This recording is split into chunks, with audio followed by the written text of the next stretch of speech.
ഒരു മലയാളിയുടെ ജന്മദിനം രാജ്യം ആഘോഷിക്കുന്നു, പ്രത്യേകം ദിവസമായി ആചരിക്കുന്നു. ഈ മലയാളിയുടെ ബുദ്ധി, തന്ത്രം ഇന്ന് ഇന്ത്യക്ക് പുറത്തേക്കും വ്യാപിക്കുന്നു. നാം ദേശീയ ക്ഷീരദിനമായി ആചരിക്കുന്നത് കോഴിക്കോട്ടുകാരനായ വർഗീസ് കുര്യന്റെ ജന്മദിനം. ഇത് ഇന്ത്യയുടെ മിൽക്ക് മാന്റെ കഥ.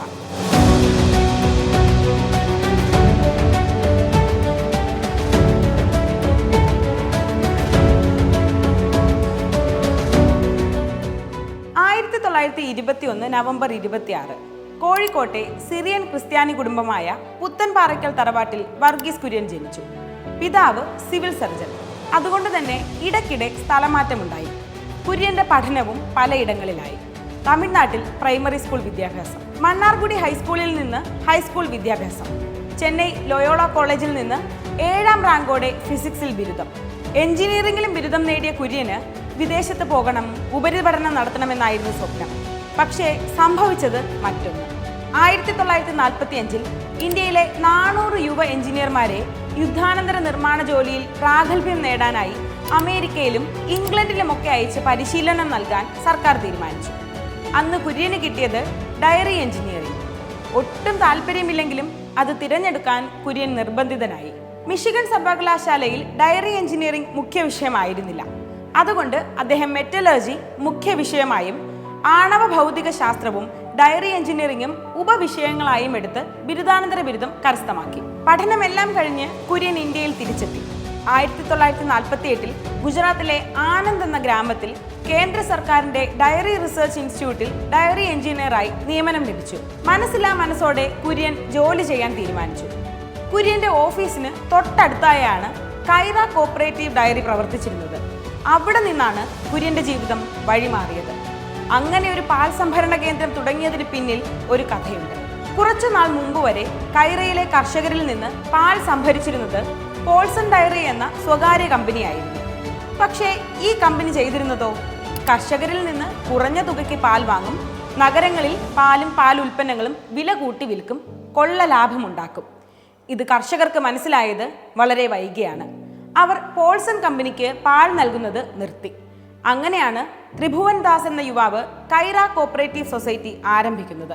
പോൾസൺ കമ്പനിയിലെ പോലെ ആധുനിക യന്ത്ര സജ്ജീകരണങ്ങളായിരുന്നില്ല ഇവിടെ.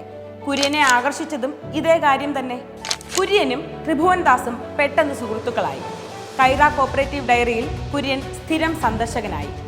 പാൽ പാസ്ചറൈസിംഗ് ചെയ്തിരുന്ന യന്ത്രങ്ങൾ മാറ്റി പുതിയ സംവിധാനങ്ങളാക്കിക്കൂടെ എന്ന് കുര്യൻ ത്രിഭുവൻ ദാസിനോട് ചോദിച്ചു. എന്നാൽ അതൊക്കെ കുര്യന് നോക്കാമോ എന്നായി ത്രിഭുവൻ ദാസ്. ഈ സമയത്താണ് ഡയറി റിസർച്ച് ഇൻസ്റ്റിറ്റ്യൂട്ട് അടച്ചുപൂട്ടാൻ കേന്ദ്ര സർക്കാർ തീരുമാനിച്ചത്. സന്തോഷത്തോടെ കുര്യൻ അവിടെ നിന്നും പടിയിറങ്ങി കൈറ കോപ്പറേറ്റീവിൽ ജോലിക്ക് കയറി. കുര്യന്റെ എൻട്രിയോടെ കൈറ കോപ്പറേറ്റീവിന്റെ മട്ടും ഭാവവും മാറി. പുതിയ യന്ത്രങ്ങൾ വന്നു, ഉൽപാദനം വർദ്ധിച്ചു. 1951 ഏപ്രിൽ 1 കൈറ കോപ്പറേറ്റീവ് സൊസൈറ്റിയുടെ ആദ്യത്തെ ജനറൽ മാനേജറായി കുര്യൻ സ്ഥാനമേറ്റെടുത്തു. 800 രൂപയായിരുന്നു അന്ന് പ്രതിമാസ ശമ്പളം. കുറച്ചു നാൾ കഴിഞ്ഞ് ഡയറി എഞ്ചിനീയറിംഗിന്റെ സാധ്യതകൾ പഠിക്കാനായി കുര്യൻ 1952 ന്യൂസിലൻഡിൽ പോയി.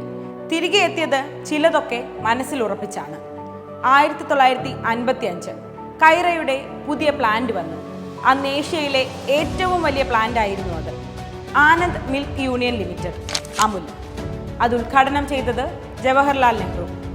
അമുൽ വലിയൊരു പ്രചോദനമായി കർഷകർക്ക്. അയൽ ജില്ലകൾ, അയൽ സംസ്ഥാനങ്ങളിൽ വരെയുള്ള കർഷകർക്ക് അമുലിന്റെ വിജയം പാഠമായി. അമുലിന്റെ വിജയകഥ കണ്ട കേന്ദ്ര സർക്കാർ ഇത് ഇന്ത്യയിൽ ആകമാനം ആവർത്തിക്കാനായി ഓപ്പറേഷൻ ഫ്ലഡ് എന്നൊരു പദ്ധതിക്ക് രൂപം നൽകി. ഇതിന്റെ നേതൃത്വം കുര്യനായിരുന്നു.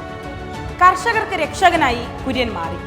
അവർക്ക് അവരുടെ ഉൽപ്പന്നങ്ങൾ മെച്ചപ്പെട്ട വിലയിൽ വിൽക്കാമെന്നായി. 1965 വർഗീസ് കുര്യന്റെ നേതൃത്വത്തിൽ പ്രധാനമന്ത്രി Lal Bahadur Shastri national dairy development board സ്ഥാപിച്ചു. അമുലിന്റെ വിജയം ദേശീയ തലത്തിലേക്ക് വ്യാപിച്ചത് ഈ സമയത്താണ്.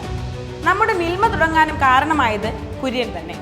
ഓപ്പറേഷൻ ഫ്ലഡിന്റെ 2ാം ഘട്ടത്തിലാണ് കേരളത്തെയും അതിൽ ഉൾക്കൊള്ളിച്ചത്. അമുൽ തുടങ്ങുന്ന സമയത്ത് നെസ്ലെ, ഹിന്ദുസ്ഥാൻ യൂണിലിവർ ഇവയൊക്കെ ആയിരുന്നു ഇന്ത്യൻ വിപണി അടക്കി ഭരിച്ചത്. അവരെ എല്ലാം പിന്നിലാക്കി അമുൽ കുതിച്ചു. ഇതിനെല്ലാം പിന്നിലെ മാസ്റ്റർ ബ്രെയിനായ കുര്യനെ 1965 പത്മശ്രീ നൽകി കേന്ദ്രം ആദരിച്ചു.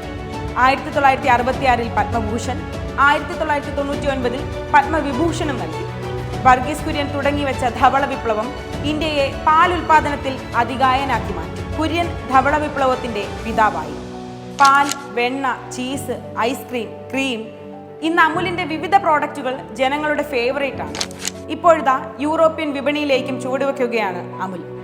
വ്യാപാരത്തിലും നടത്തിപ്പിലും തന്ത്രങ്ങൾ നെയ്ത കർഷകർക്ക് താങ്ങായ ഇന്ത്യയുടെ മിൽക്ക്മാൻ 2012 സെപ്റ്റംബർ 9 അന്തരിച്ചു.